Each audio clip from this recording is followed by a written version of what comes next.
Alors aujourd'hui, nous sommes arrivés à Nérigin chez Lauriane, productrice de safran, mais qui a aussi des vignes et des baies de goji et une belle diversification de cultures. Merci beaucoup de nous accueillir. Donc on a fait une petite visite de safran, on a cueilli un petit peu, là, ça commence, ça fait quelques jours que les fleurs sont de plus en plus nombreuses. Et donc voilà, on va un peu vous expliquer comment vous avez commencé votre aventure avec le safran. Donc nous on a commencé en 2013. D'accord. Donc on a commencé par 100 mètres carrés de culture de safran pour diversifier notre exploitation viticole.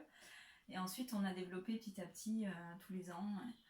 Là, on arrive à 2500 mètres carrés actuellement cette année. Donc c'est un gros travail déjà de plantation des bulbes, oui. plusieurs milliers de bulbes, et puis et vous avez pu vous avez pu agrandir vos planches de safran avec vos propres bulbes qui se sont multipliés, ou vous avez... Oui, alors les premières années, oui, j'ai arraché au bout de 4 ans et j'ai multiplié. Et ensuite, après, j'ai eu l'opportunité de trouver des bulbes bio français qui m'ont permis de m'agrandir encore plus. Ouais. Et d'avoir une production donc à peu près de 500 grammes environ par... Voilà, oui, jusqu'à présent, oui, on est à 500 grammes. Donc. Ce qui est déjà une grosse production dans la moyenne haute des producteurs qu'on a rencontrés, et un énorme travail de transformation aussi, puisque vous vendez bien sûr le safran en filament pur, mais vous avez aussi petit à petit développé une gamme de produits safranés. Oui, donc on a débuté par les filaments, et ensuite après on a commencé par le confit de safran, le sirop de safran, et on a développé d'autres produits dérivés, salés et sucrés, notamment le riz au lait au safran qui plaît beaucoup. C'est vrai que c'est un délice. Et est-ce que vous avez une recette préférée, ou est-ce que vous avez une touche personnelle dans la façon de sécher, une particularité dans les produits que vous développez? Alors moi, ce que j'aime faire, c'est des madeleines au safran, par exemple. Donc là, le safran, on le fait infuser dans la pâte à madeleine. D'accord.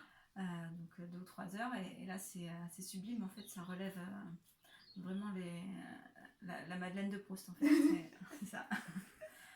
Et vous vous êtes formé en autodidacte quand vous avez commencé à cultiver le safran? Vous avez pu avoir des contacts avec des collègues dans la région? Alors moi, quand j'ai commencé, oui, j'ai été rencontrer les autres safraniers de la région, et j'ai fait une formation, et après j'ai tout appris après sur les livres, et en autodidacte aussi.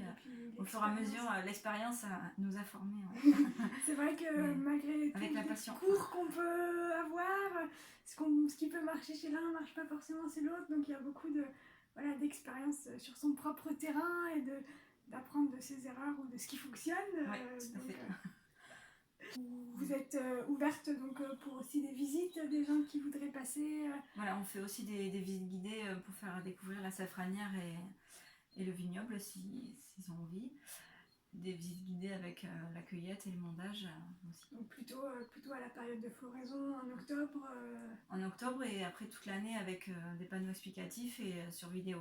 D'accord. Également. Donc si vous êtes aux alentours ou que vous passez par là, n'hésitez pas à contacter Lauriane, qui sera ravie de vous faire découvrir sa passion, de la partager avec vous, et de vous montrer son exploitation. Voilà. Merci beaucoup de nous avoir reçus. De rien. Merci à vous.